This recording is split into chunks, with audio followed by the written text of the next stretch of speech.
Triple तलाक पर केंद्र सरकार द्वारा लगाए गए प्रतिबंध के बावजूद गुजरात के संतरामपुर में ट्रिपल तलाक का मामला सामने आया है। गुजरात के महिसागर जिला के संतरामपुर में 10 साल के शादीशुदा जीवन के बावजूद महिला को संतान नहीं होने की वजह से पति द्वारा व्हाट्सएप पर ट्रिपल तलाक दिया गया है, जिसकी शिकायत महिला ने लूनावाड़ा पुलिस थाने में दर्ज कराकर न्याय की मांग की है।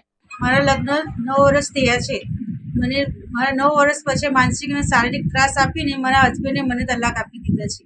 મને સંતાન ના પ્રાપ્ત થવા માટે એને તલાક આપી દીધા છે। મેં લુણાવાડા મહિલા પોલીસ સ્ટેશનના અંદર ફરિયાદ આપી હતી। આજે 6 મહિના થઈ ગયા છે। એને એફઆઈઆર કરી છે, તો બી એને એફઆઈઆર થતાં છતાં બી એને મને પૂછ્યા વગર એમને જામીન મળી ગયા છે। 7C ને હેઠળ એને જામીન મળી શકતા જ નથી એને મુજબ।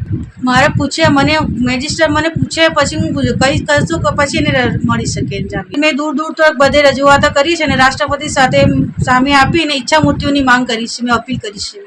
इस मामले आरोपी पति को पुलिस थाने से जमानत दे दी गई है।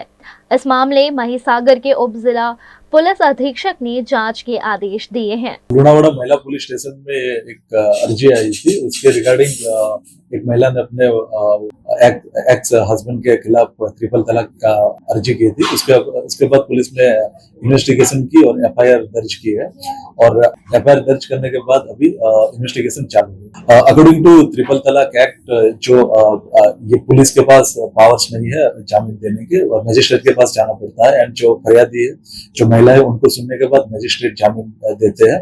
इन दिस केस शायद कहीं पे क्षति हुई है और पुलिस अभी उनकी इन्वेस्टिगेशन चालू है। अगर कोई पुलिस ऑफिसर या फिर पुलिस कर्मचारी के द्वारा ये अगर भूल हुई है तो उनके अगेंस्ट में कार्यवाही की जाएगी।